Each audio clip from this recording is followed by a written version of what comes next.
Once again, we awoke to the terrible news that one of our best and bravest had been killed in Afghanistan. This time it was Special Forces trooper Jason Brown, a 29-year-old lad from Perth, gunned down in a firefight with insurgents. And again we find ourselves asking whether it's worth it. Should we be sacrificing young Australian lives for a war on the other side of the world that seems to have no end, and that very few people even understand? Well, I've just spent some time with a courageous young bloke, a commando and a comrade in arms to Jason in the Special Forces. And he makes a powerful argument for our troops to stay put. As you'll see, Pte Damien Thomlinson is far more entitled to an opinion than most.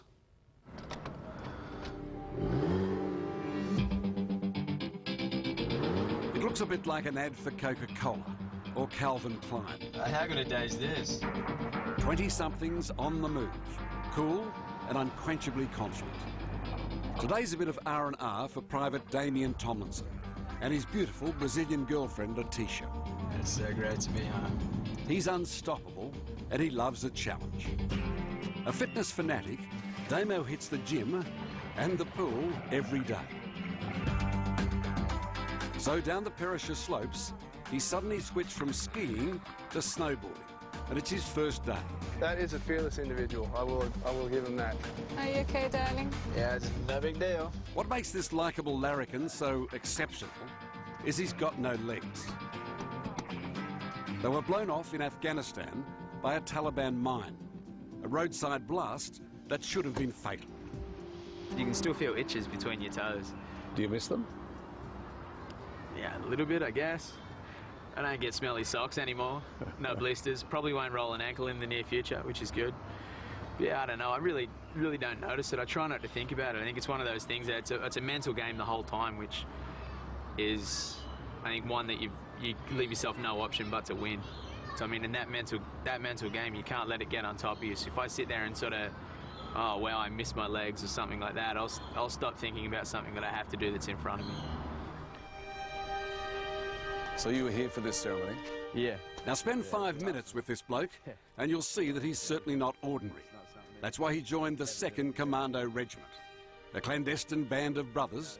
Until tonight, no pictures of them on the battlefield, no names and no faces, except for the fallen heroes. The truth is, the Commandos have suffered more deaths than any other Australian unit in Afghanistan. Why would you want to join the Commandos? They're one of the most dangerous jobs in the world. And I think as a kid, when you're that age, you really don't look at what's a dangerous job. I was at that stage of my life, I was trying to find what I'd be suited to. But 16 to 23, what had you been doing? Just knocking about? Yeah, wasting time. Wasting time. Doing those things that kids do, I guess, trying to sort of find their feet, dropping out of things left, right and centre. But you had no direction, no idea what you wanted to do? None. None. I had probably worse than no direction. I think I was going backwards. But... A live wire. Very much a bit of a larrikin, unstoppable and very determined.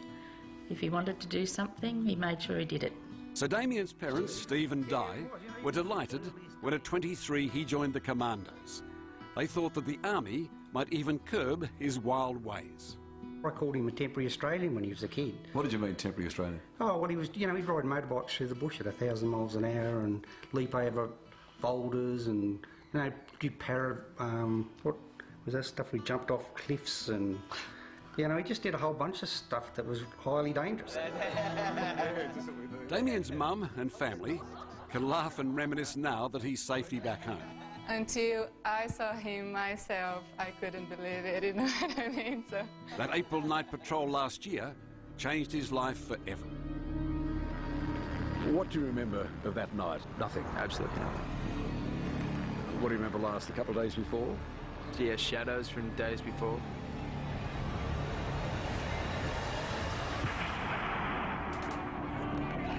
But your mates, the blokes who saved your life that night, what do they say about it? There was a lot of dust and obviously debris everywhere.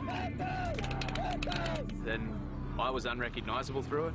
When they started to slowly patch people up, then they heard a rasping sound coming from near the car. They just thought I was completely unrecognisable. I looked like debris or something like that, and the rasping sound was me trying to breathe.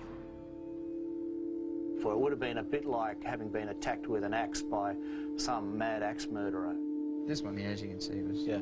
Damien's surgeon, Andrew Ellis, says it's a medical miracle that he survived the carnage. Squeeze as hard as you can. He was bleeding to death. Both his legs were partially amputated. He had significant injuries to his upper limbs. Should he have died? He was about as close to death row as you could possibly be. A colonel in the Army Reserve, Dr. Ellis has served in Afghanistan himself. It's after midnight, it's dark, there's dust everywhere, there's debris, Yeah. they're under fire. No, they're in a situation where his mates are having to provide security. They're worried about a second attack on the vehicle. It is dark. I think they did a bloody fantastic job. Despite his terrible injuries, Mum and Dad were just happy to see that their only boy was still alive. It was a mess. Oh, yeah, it's a horrible mess. But, I mean, The smile was still there. the smile was there, and then I knew how lucky we were. You know, we're extremely lucky people. We've still got a son. You know, there's a couple of guys have been over there, and they've made the ultimate sacrifice. But it's been Damien's rate of recovery that has staggered everybody. Within 8 weeks, he was up and walking because he was determined to be on the tarmac for the homecoming of his commando mates, the mates who'd saved his life. I think Damien is probably the worst injured we've had so far. Colonel Paul Kenny was Damien's boss in the commandos. And his mates were just amazed, though the last time they saw him, he was almost dead on the helicopter. So for them, it was really inspirational to see him standing there welcoming him home. An elite bunch of warriors, there are 400 commandos altogether. They're arguably the toughest and the best trained. They're certainly the highest paid soldiers in the Australian Army, along with the SAS. These men are selected not only for their physical abilities, but for their mental strength as well. The way I look at what happened to me, there's two sort of ways you can look at it. You can either basically bow out and give up, or you can move forward and continue to do like your best at everything that you do. Damo is a sort of rehab fiend, rebuilding his upper body and flipping into the lap pool like a human seal. That's amazing. I mean, it's just one of those things as well that, I don't know, I used to swim a lot in summer. Damo's full leg is worth $70,000. His homemade flipper, about $1.50. His next challenge is to go surfing once again. That's his favourite sport. But like everything he does, it'll be strictly on his terms.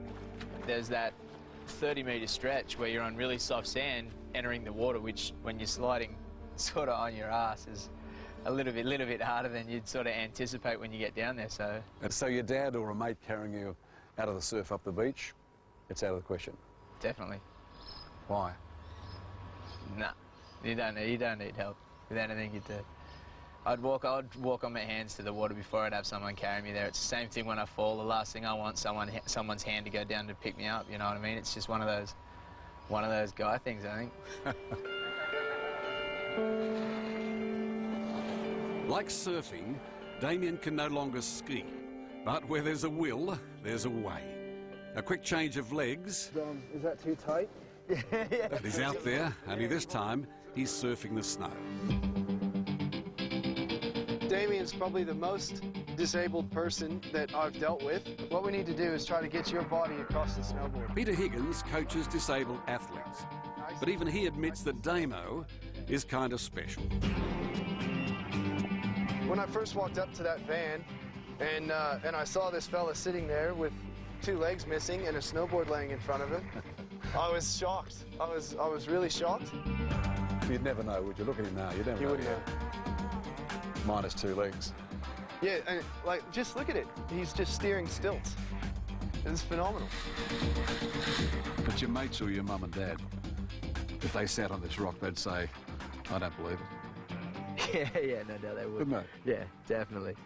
But I mean, that's what it's all about, isn't it? I mean, if no one tried stuff and gave it a go, no one would get anywhere, you know. And fall over. Yeah, fall over, get back up. I guess that's the. Knock this bloke down and he gets back up again, on the slopes or in life. I lost my legs, but I'd definitely rather me lose my legs than an innocent child or anyone for that matter. And I mean, that's the reason why we do what we do and don't ask for any recognition or anything of that sort. I mean, that's why I'm extremely proud of everyone in our Defence Force and the job that they do. He's lost both his legs. He's been to hell and back, but he was there protecting us. Damien has begun a one-man campaign to raise money for Afghan war veterans, especially for the families of Aussie soldiers who don't come home, because he knows he could so easily have been one of them. The weekend tragedy of Trooper Jason Brown, the same age as Damien, brings the Australian death toll in Afghanistan to 18, with more than 140 injured. A situation where I realistically should be dead if it wasn't for dudes having the talent that they did around me, which is something that, I mean, I'm going to be in debt to them forever for, so. A $10 levy, that's the motion. Anyone in favour? All those in favour, can you raise your hands, fellas? The Builders Union, the CFMEU, pass around the hard hat. Thank you, boys. Kickstarting things with a $1,600 donation, with much more to come. So we're going to support you. I guarantee you, we'll give attention and we're going to make sure that you're looked after. Cheers. To see people being that patriotic, I mean, it makes me that proud to be an Australian. You can't ask more than that, can you? I mean, it's just so patriotic. It's a basic Anzac spirit in it. But believe it or not, Damien now wants to swap the barracks for the battlefield once again. It's difficult to say no to Damien. You know, he's proven us wrong time and time again. I think there are going to be some challenges for him, no doubt. But Damien will always be a commando regardless. He's part of the family and always will be. But he says he wants to be a commando again. And everyone we talk to says, we wouldn't put anything past this bloke. I'd kill him. I'd kill him if he ever went away again, I think. A plate of pasta and a glass of red at a beachside cafe You owe me that. is enough to remind Private Damien Thomlinson of an Aussie lifestyle that he says is worth fighting for. And what I've done, anything else? Hell no. No, I wouldn't change one bit of it. And I'm extremely proud of what I've done. I'm extremely proud of what these guys have done. I'm extremely proud of what every other guy that walks around wearing this beret does.